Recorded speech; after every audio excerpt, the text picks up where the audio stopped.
Indo nak lolos apa? Tak ada pun dalam kelayakan ASEAN Cup. Jangan cari, Indo dah dibantai 6-0, tak ada dalam senarai kelayakan Piala Asia.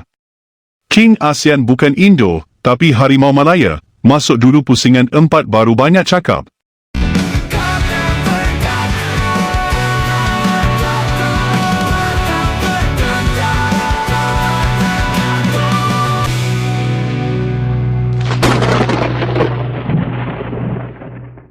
Assalamualaikum warahmatullahi wabarakatuh.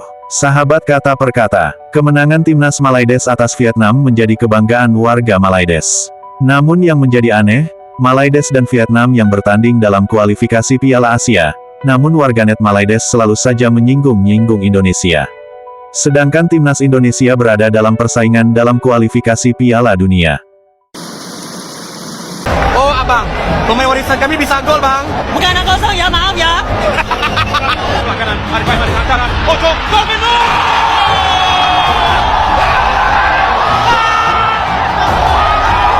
Tiga kosong. Abang-abang yang main kelayakan Piala Dunia, tutorial gol ada di sini ya. Jangan di FIFA.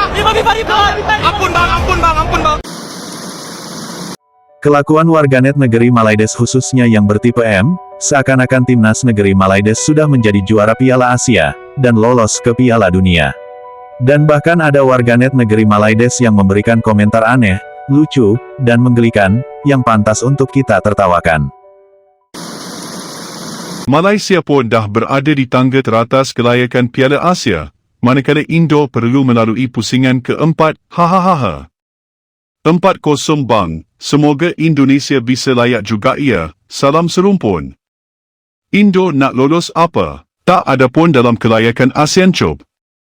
Jangan cari, Indo dah dibantai 6-0, tak ada dalam senarai kelayakan Piala Asia. King ASEAN bukan Indo, tapi Harimau Malaya. Masuk dulu pusingan 4 baru banyak cakap. Tengok ni, dah tangga atas kelayakan Asian Cup, bukan melalui round 4. Dari beberapa komentar warganet negeri Malaides tersebut, pastinya kita bisa menilainya, berapa standar IQ mereka sesungguhnya. Karena komentar mereka yang mengaku ber-IQ tinggi itu, sangat aneh, lucu, dan menggelikan, yang pantas untuk kita tertawakan. Hari gini masih ada warga Malaides yang belum tahu bahwa Indonesia sudah lolos lebih dulu ke Piala Asia, tanpa harus melalui jalur kualifikasi. Jika diibaratkan, Indonesia sudah berada di dalam, sementara Malaides masih tertatih-tatih di luar, untuk bisa masuk ke Piala Asia. Kemudian yang parahnya lagi, yang sepertinya IQ mereka itu sebenarnya sangatlah rendah, adalah mereka yang tidak bisa membedakan timnasnya, timnas Malaides ikut kualifikasi piala apa, dan timnas Indonesia ikut kualifikasi piala yang mana. Bahkan tiba-tiba mereka mengklaim sebagai King ASEAN, padahal dari statistik pertemuan timnas Malaides melawan Vietnam, ternyata lebih unggul Vietnam daripada Malaides. Bahkan dengan timnas Indonesia, dalam 79 kali pertemuan, Indonesia menang 36 kali, sementara Malaides 25 kali. Dengan dua negara ini saja, yaitu Indonesia dan Vietnam, sudah jauh selisihnya, dari total seluruh pertemuan.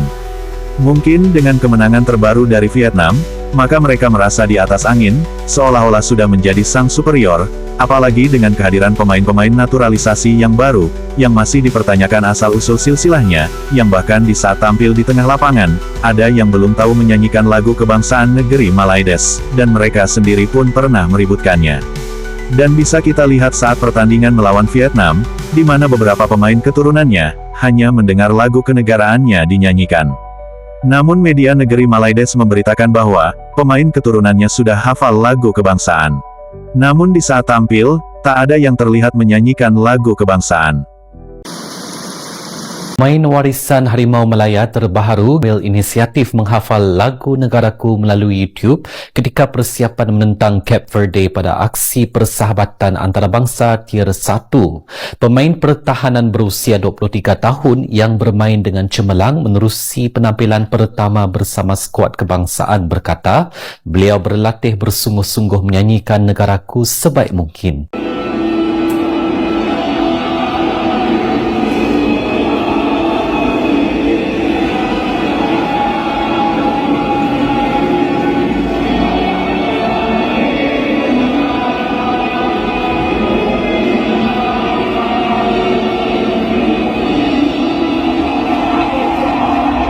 Okey, yang terakhir sekali bukan soalan, tapi since kita dah menghalalkan naturalisasi, tolong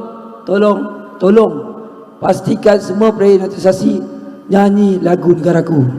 Sebab kau jadi orang Malaysia simply dapat IC, tapi nak cakap bahasa Melayu kadang-kadang dia susah. Jadi FM boleh ambil inisiatif adakan kelas bahasa Melayu, bahasa Malaysia, dan juga macam saya cakap tadi, tekankan, pastikan dia boleh nyanyi lagu negaraku.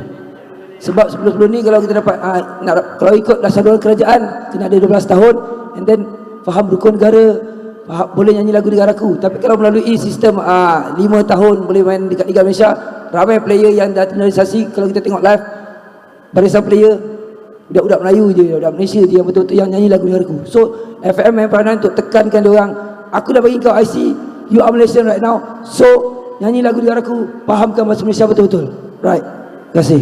Proses kenegaraan yang telus.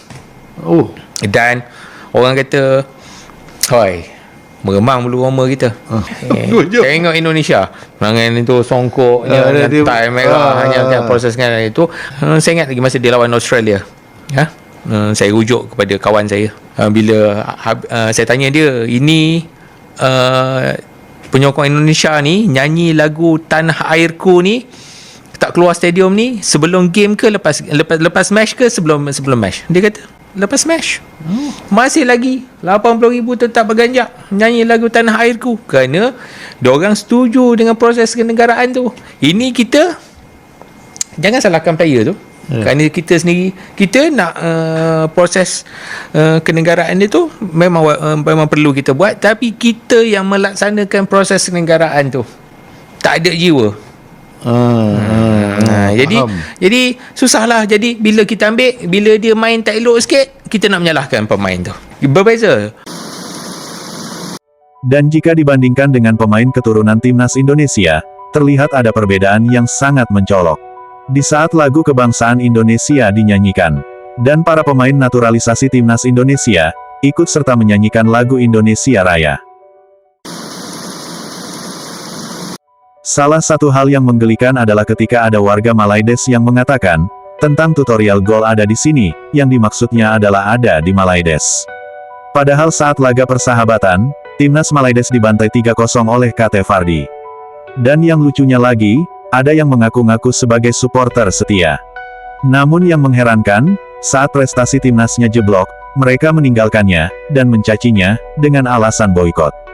Yang namanya supporter setia itu, apapun persoalan yang dihadapi oleh tim sepak bola kebanggaannya, akan selalu setia memberikan support, menang ataupun kalah. Seperti itulah tingkah laku warga Malaides, khususnya warga Malaides yang bertipe M, yang selalu tampil lucu, aneh, dan menggelikan, yang pantas untuk kita tertawakan. Cukup sekian video kali ini. Terima kasih. Sampai jumpa lagi.